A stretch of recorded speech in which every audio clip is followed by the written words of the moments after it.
Hello and welcome to Retro Reviews, my channel where I review my favorite retro video games of all time as well as some modern releases I have recently finished. I got a comment today asking for a top 10 PlayStation 2 games and a top 10 PlayStation 1 games list. I thought, what the heck, I used to do these every Friday and it's been a while since I've done one. I think it's a great suggestion. I'm surprised I haven't done a PlayStation 2 games list, so thank you so much for suggesting that. I appreciate you checking out the channel and leaving that comment. I want to make sure I preface this by saying there will be lots of games left off because I included them on other lists, on my GameCube list or my Xbox list. If you're thinking of a game from that generation that did not make this list for one reason or another, that's probably why. Some of those include Beautiful Joe, Resident Evil 4, SSX 3, Persona 4, Prince of Persia: Sands of Time, Soul Calibur 2, Okami, Time Splitters 2, Pro Skater 3. The list goes on and on. So if there is a game that's missing here, another one, San Andreas. I actually made this video one time through. Didn't realize that I had put San Andreas on my Xbox games list. Whoops, had to redo it. Tried it again, didn't realize I put Time Splitters 2 on that list, same list. Whoops, had to go through my old videos, make sure I'm not doing a bunch of repeats, because there's so many great games from this generation. I just want to make sure I'm giving love to the other franchises as well. So those ones will not be on here because they're on other lists. Some other honorable mentions that didn't quite make the cut include Ico. There will be a God of War game, I won't spoil which one. Same thing with the Grand Theft Auto that didn't make the list. Same thing with Ratchet and Clank, there are a couple that didn't make it. Metal Gear Solid, Jak and Daxter, Sly Cooper. I'm only going to be doing one per franchise, so one of those games per each of those franchises I just listed will make this cut in one way or another, but I had to kind of shift things around after I messed up my list making. So with that out of the way, let's get into number 10, which is going to be Sly Cooper 2.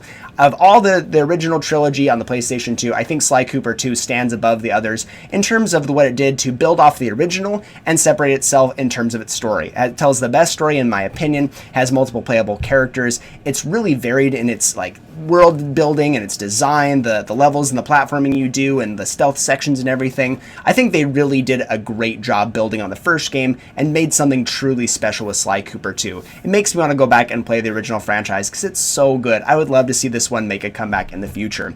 Number 9 is going to be Cloa 2, another mascot 3D platformer that really needs some more love. If you don't know about Cloa, you probably never heard of it in your entire life, but if you have heard of it, you know how phenomenal it is. My first experience with the game was at a Target with a game display case, and I remember playing it and thinking it was just so much fun, and it really is such a beautiful experience. It's a great 3D platformer, great combat, wonderful platforming, really bright and vibrant world. You should go check out this franchise if you have not before, and Cloa 2 is the best in the franchise for sure. Number 8 is going to be Rayman 2. Lots of sequels here, and that will not change going forward. Rayman 2 is one of the best sequels I've ever played. I did consider Rayman 3 for this list, but I think 2 is just a better game overall in terms of its world building, its storytelling, and I think its overall combat and everything. I love how they brought Rayman into the 3D world. I think this is probably the best example of that, and I would love to see them do some more Rayman 3D games. As much as I love Origins and Legends and how phenomenal those were, I would love to see Rayman come back to the 3D realm because it was so fun. The characters in this game are so wacky and zany and so funny. The way that they implemented Rayman in a 3D realm really just knocked it out of the park first go around. I just think this one really is one that you can go back and play right now and it still feels solid to this day. Number 7 is going to be NBA Street Volume 2. Man, this game is fun. Of all the sports games, I included other ones on other lists, but Street Volume 2 is just so much fun. If you played this on the GameCube, you could have played as Mario, Luigi, and Peach, which is funny in its own right, but this game really excels because of its character creation. You have the ability to change your stats, and the more you play, the better your character gets. It's so much fun, and because it's a street volume game, you are able to bend the rules of basketball and knock people over and do all sorts of cool dunks and everything, throwing off the rim. It's just phenomenal. I have really fond memories of playing this with my brother, with my friends. This game just rocks. I think it's the best in the Street Volume series as well. I think 1 was a good proof of concept, and 3 was good in some ways, like a good sequel in some ways, but I think it lacked in a lot of depth in a lot of other ways. I think Street Volume 2 really hits all the best strides. I think they just made a really perfect sports video game because it's not quite like as realistic. At the same time, it's just way more fun because of it. So NBA Street Volume 2 is going to be right here. Number 6 is going to be Grand Theft Auto Vice City. Now, San Andreas is my favorite game in the entire franchise, but like I said before, since it was on my Xbox games list, it's going to be left off. But Vice City is a close second. Honestly, GTA 3 is too. GTA 3 really paved the groundwork for the series, but Vice City is so much dang fun. This was the introduction of like motorbikes as well. And I'm the kind of guy that would just jump into the sandbox of Grand Theft Auto and just go and steal a motorbike or a really fast car and just go do all the jump sections. That's the kind of guy I am in these big sandboxes. And it's so much fun. Miami as a setting is such a beautiful idea, and the storyline is really solid. I know that Rockstar is really great at telling a great story, but this one really felt heads and shoulders above Grand Theft Auto 3. And very much on par with Grand Theft Auto San Andreas in a lot of ways as well. I think they tell a really compelling story. I love the twists and turns at the end of the game with the betrayal and everything. I think they really knocked it out of the park with Vice City, and I would be remiss if I didn't have a Grand Theft Auto game on the PlayStation 2 when PlayStation 2 is very synonymous with the franchise for sure.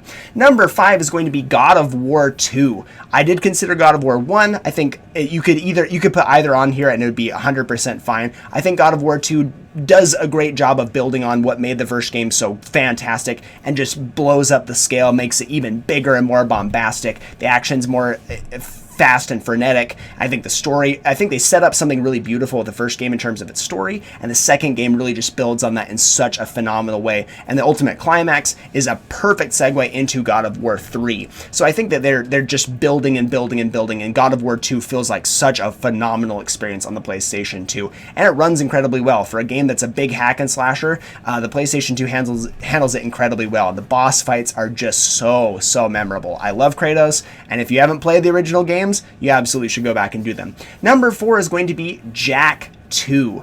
Man, I love the Jak and Daxter franchise. So fantastic. And it was hard to pick which one I really wanted to go with here. You got Jak 1, that was a phenomenal start to the game. Really cute, wonderful platformer, like really phenomenal story.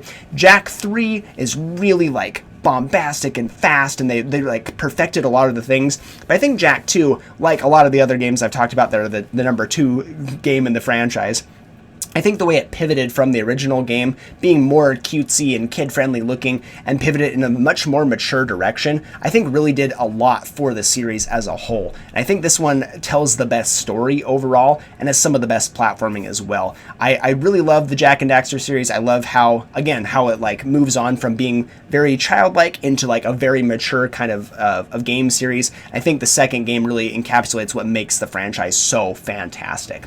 Number 3 is going to be Ratchet and Clank. I've made no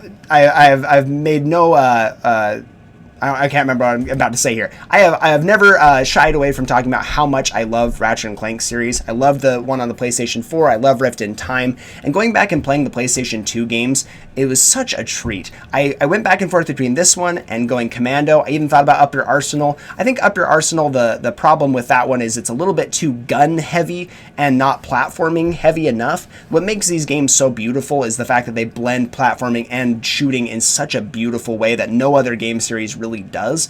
And I think that going Commando, I definitely could have gone with. Again, it's a great sequel that builds upon the original, but the original is something really special. I think it has the best world. I think it has the best world building and like the best characterization. The way they introduce Ratchet and Clank is just so perfect, so genuinely perfect. And I think the balance between platforming and shooting is at its peak in their original game. This is one that you could play the 2016 game, which is a remake of the original game, but it's also like a remake of the movie that's based on the original game, so there's some changes and everything. If you want to get the origination of the Ratchet and Clank series, this absolutely is still a good place to go back and do it, and I think it's still the best one on the PlayStation 2 as well. Number 2 is going to be Metal Gear Solid 3 Snake Eater. Definitely could have done Sons of Liberty, and I think that one's making like a resurgence in terms of its popularity because of how phenomenal the storytelling was. But it was really funny back in the day when it bait and switched to everybody with Raiden as the main character and thinking it was going to be Snake.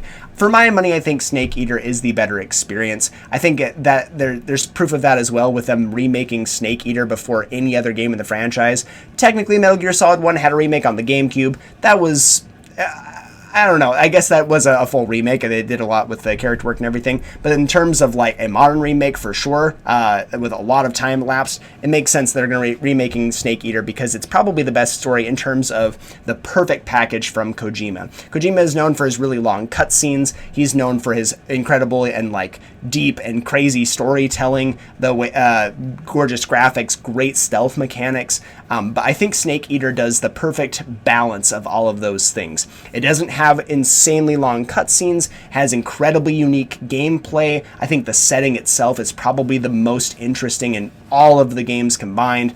I think the bosses and the storyline that it tells is just so enthralling and gorgeous. I think it's a testament to time. Again, we're getting a remake for that in 2025, if I'm not mistaken, maybe next year. I believe it's coming out this year, though. It got a port to the 3DS of all consoles. It was like one of the first ports into the Vita and everything. I just love what Snake Eater is. I think it's the perfect entry point for the series if you're jumping into Metal Gear Solid. I think that's testament to that since they're remaking the third one. I'd love to see them jump back into the series and remake the other ones as well and bring them into the modern light. But for right now, Metal Gear Solid 3 is going to be number 2 on my list. But number 1 is going to be Shadow of the Colossus, which I don't think I need to say anything about how gorgeous and wonderful this game is. There was a remake / remaster. I always forget, and I say the wrong one, so I'm just going to say the redoing of the one on the PlayStation 4. I believe it was technically a remaster. I think they just built it off the original code. If I'm wrong about that, I always mix it up. So whatever it is, like semantically, that one is phenomenal too. But the original game, if you go back and play it right now on the PlayStation 2, is a technical marvel. The fact that they got this running on the PlayStation 2 at all is just so fantastic. It's huge, sprawling world. It's gorgeous visuals. The titans that you go on, these colossi that you're going on, are all so unique and interesting. The fights themselves are the entire, it's the entire game. You're looking around trying to find these colossi, and then you're gonna scale them and try and fight them. And the climbing mechanic is really interesting and unique. All the colossi are so cool. They're so interesting. The storyline that it tells is one of the most unique and beautiful in probably all of gaming. It's one of my friends' favorite video game of all time, and I can 100% see why. This game is not only just a really phenomenal play, it's one of the most best cases for video games as an art form, especially back in the day. This is one of the most gorgeous things that anybody has ever produced. I remember my brother showing me this game way back when he got like a second-hand copy. He plugged it in, and I remember just staring in awe, thinking like, wow, this might be the pinnacle of gaming. This was, I think, after the PlayStation 3 had already come out. I'd seen HD visuals for the first time, and this game just was something really special. I think to this day, it's still one of the most unique experiences in all of video gaming. So let me know in the comments section down below what your favorite games are for the PlayStation 2. Let me know what ones I missed. There are tons of games. This is the best-selling console of all time, so I'm sure I missed a ton of franchises and games. Gran Turismo, the Burnout series. Please let me know what games you prefer on the PlayStation 2. Again, this is one of my least played consoles because I didn't get it until I was much older. I grew up with like the GameCube, so I think it was an adult when I started playing most of these franchises. So if there's any ones you grew up with that you just absolutely love, let me know in the comment section down below. Thank you so much for watching, and I'll see you in the next one.